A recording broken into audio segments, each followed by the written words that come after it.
انا ملاحظ ان الدنيا مقلوبة على راغب علامة.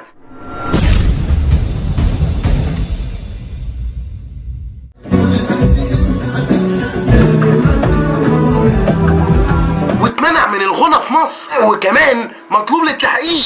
تيجي تبص على السبب يقولك اصله زودها مع الجمهور. واو، هو ده الجمهور؟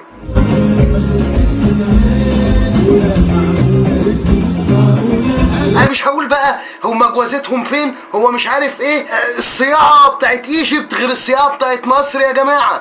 اي نعم الاتنين في الساحل، بس في فرق بين اللي رايح زياره وعايز يستمتع بكل لحظه هناك وبين اللي بيروح كل يوم. في هناك اونر وبونر وحاجات كده، في فرق طبقي.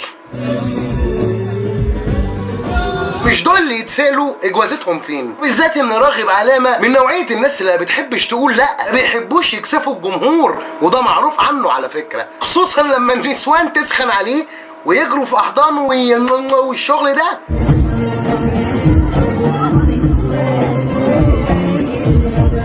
ففي الحالة دي يعتبر اللي عنده معزة يلمها زي ما بنقول كده. لكن لو هو مأجر النسوان دي عشان تعمل كده يبقى يستاهل يتمنع ويتحقق معاه كمان، واعتقد هو ده السبب اللي اتمنع عشانه. انا اتفرجت على فيلم قلب جريء ولا حبك نار، باين ده انا حافظه صم. الشغل ده احنا عارفينه بقى، مأجر نسوان وبتاع، والشغل ده ما قديم قوي الموضوع ده.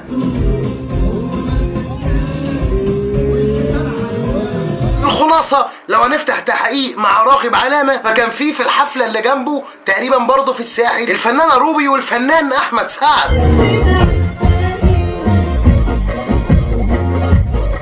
الخلاصة اننا لو هنفتح تحقيق يبقى الاولى نفتح تحقيق مع الاستاذة روبي مثلا، لانها مش رقاصة، كانت في الحفلة اللي جنبه مسخنة المسرح يعني.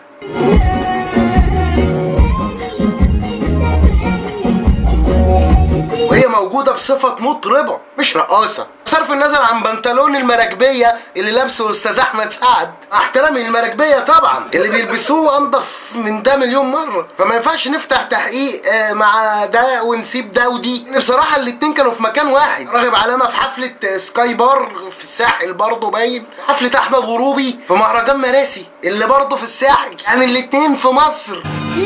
يعني اما نمنع اللي مش من مصر يغني في مصر، الاولى نشوف اللي في مصر بيغنوا في مصر. هتفهم حاجه؟ لا، ربنا يهدينا جميعا.